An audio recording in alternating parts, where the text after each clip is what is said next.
আমাদের দাবি নিয়ে আবার বারবার আমাদের ছিনিমিনি খেলা হচ্ছে।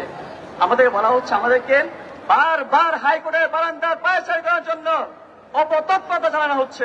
কিন্তু আমাদের একটা আংশিক রায় দিয়েছেন যে সরকার বা নির্বাহী বিভাগ চাইলে এই কোটাকে পরিবর্তন করতে পারে। আমরা আহ্বান জানাই আমাদের ছাত্র সমাজের ভাগ্য নিয়ে ছিনিমিনি না খেলেন, আমাদেরকে আমাদের ভোট টেবিলে পৌঁছে দিন, আমাদের এক দফা দাবি মেনে নেন। আর যদি অন্যথায় আমাদের ছাত্র ভাইদের উপর হামলা করা হয়, আমাদেরকে মামলা হুলিয়ে দিয়ে বৈঠা করা হয়, তো আমরা আজকে শাহবাগ মঞ্চ থেকে বলতে চাই আমরা আমাদের দাবি আদায় না পর্যন্ত পিছপা হব না।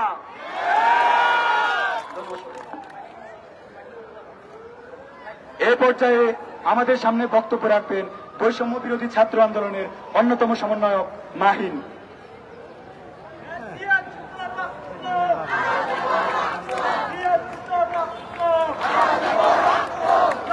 সংগ্রামী বন্ধুগণ, দুঃখের কথা কি আর বলবো, কালকে আপনারা দেখেছেন, আপনারা ক্যাম্পাসের অবস্থা পর্যবেক্ষণ করেছেন, আপনারা দেখেছেন আমাদের ক্যাম্পাসে বহিরাগত কি পরিমাণ এসেছিল, তারা কেন এসেছিল, কাদের মাধ্যমে এসেছিল।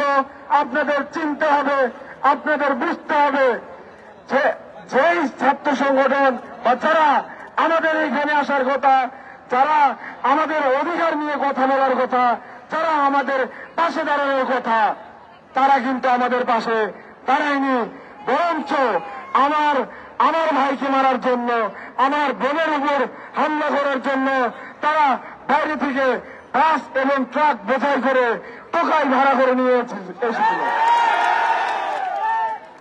সংগ্রামী বন্ধুগণ, বাংলাদেশ রাষ্ট্র আমাদের সেই আবেগ নিয়ে ফুটবলের মতো খেলছে। একবার লাথি দিয়ে সংসদ থেকে হাইকোর্ট, আবার হাইকোর্ট থেকে সংসদ, এভাবে আমাদের আবেগ, আমাদের আকাঙ্ক্ষাকে ভেঙে দেওয়া হচ্ছে।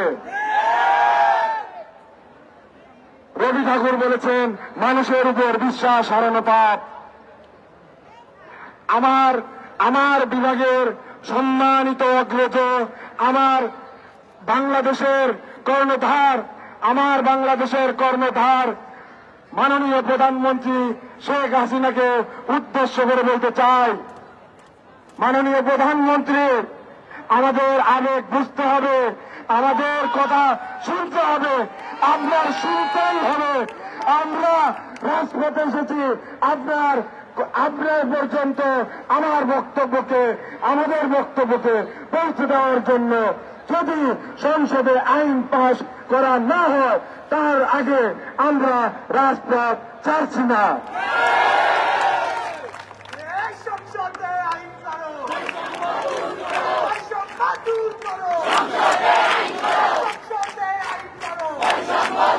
মাননীয় প্রধানমন্ত্রী, আপনার ছবি ব্যবহারকারী, আপনার নাম ভাঙানো ছাত্র সংগঠন যদি আমাদের উপরে বারবার এরকম বাধা দেওয়ার চেষ্টা করে, তাহলে কিন্তু ফলাফল ভালো হবে না। আমাদের এই সামনে যারা দাঁড়িয়ে আছে, তাদের মধ্যে অনেকে আছে যারা আপনার অনুগত, যারা আপনার অনুসারী।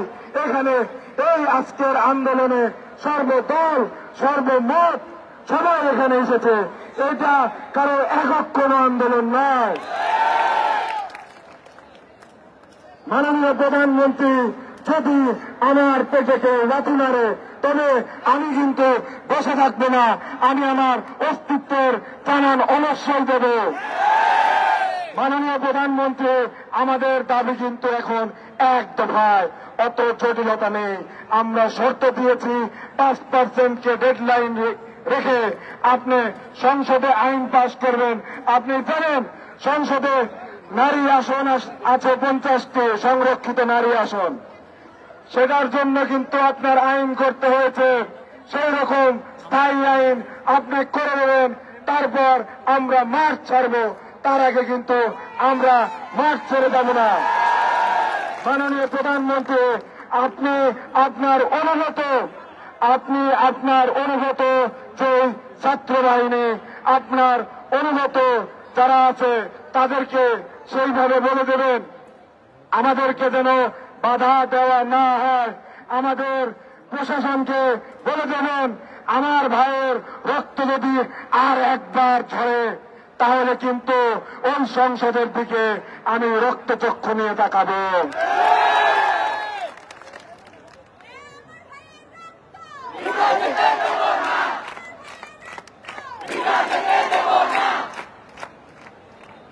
সংগ্রামী বন্ধুগণ, এ পর্যায়ে আমাদের সামনে আজকের কর্মসূচি ঘোষণা করবেন বৈষম্য বিরোধী ছাত্র আন্দোলনের অন্যতম সমন্বয়ক আবু বাক্কর মজুমদার।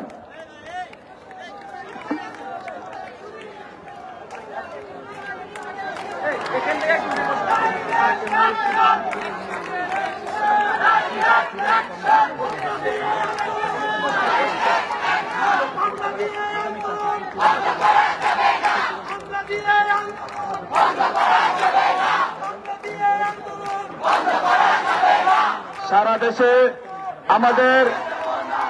দেশে আমাদের গতকালকের কর্মসূচি বাংলা ব্লকেট, সেখানের হামলার প্রতিবাদ এবং নিন্দা জানিয়ে আমি আমার আজকের বক্তব্য শুরু করছি। আমি জানিয়ে দিতে চাই, বাধা দিলে বাঁচবে লড়াই, সেই লড়াইয়ে জিততে হবে।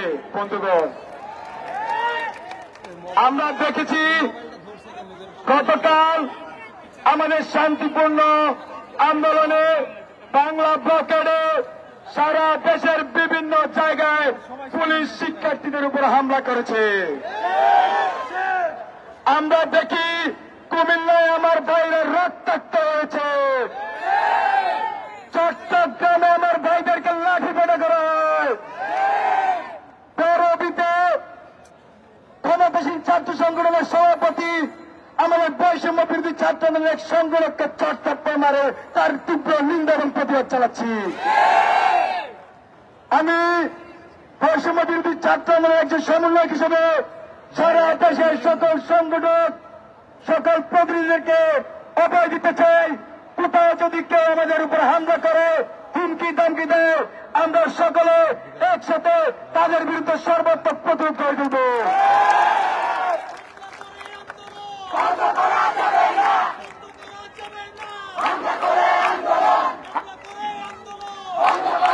খুবই দুঃখের বিষয় বন্ধুগণ, খুবই দুঃখের বিষয়।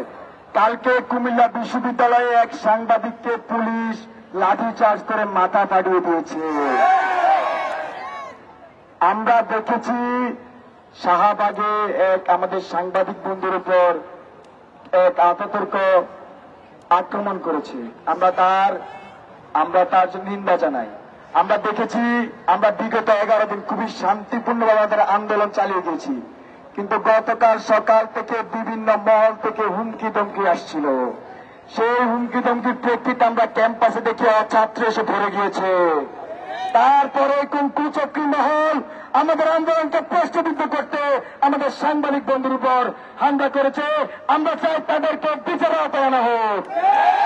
সে আমরা তীব্র নিন্দা এবং প্রতিবাদ জানাচ্ছি বন্ধুগণ। তারই সাথে আমি সরকারকে আহ্বান করছি, আমাদের যে সহজ সরল এক দফা দাবি বৈষম্য নিরসনে, সকল গ্রেডে বৈষম্য নিরসনে সংসদ আইন পাস করার মাধ্যমে কোটাকে ন্যূনতম পর্যায়ে নিয়ে আসার সে আহ্বান যেন সরকার আমলে নেয়। এরই সাথে আমাদের পরবর্তী কর্মসূচি আমি এখন উপস্থাপন করব। আগামীকাল আমাদের সকল বিশ্ববিদ্যালয় ও জেলায় জেলায় অনলাইন অফলাইন প্রতিনিধি বৈঠক হবে এবং বিকাল 6টায় আমরা আমাদের পরবর্তী কঠোর কর্মসূচি নিয়ে একটি প্রেস ব্রিফিং করব। ঢাকা বিশ্ববিদ্যালয় কেন্দ্রীয় লাইব্রেরির সামনে আমরা একটি প্রেস ব্রিফিং করব। এই বাধা দিয়ে আন্দোলন, হামলা করে আন্দোলন, ভয় দেখিয়ে আন্দোলন, বাধা দিলে বাধ্য লড়াই, বাধা দিলে সেই লড়াইয়ে আমরা এখন মিছিল নিয়ে ক্যাম্পাসে প্রবেশ করবো। শিক্ষার্থী বন্ধুরা, আমরা এখন সুশৃঙ্খলভাবে মিছিল নিয়ে ক্যাম্পাসে প্রবেশ করব। তারপরে আমাদের আজকে কর্মসূচি সমাপ্ত হবে। মাইক আপনাদের সাংবাদিক বন্ধুদের মাইকগুলো এখান থেকে নিয়ে যান।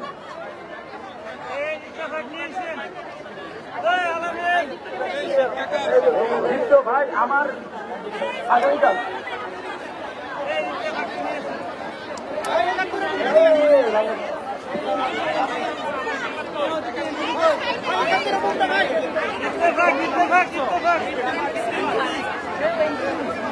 দেখি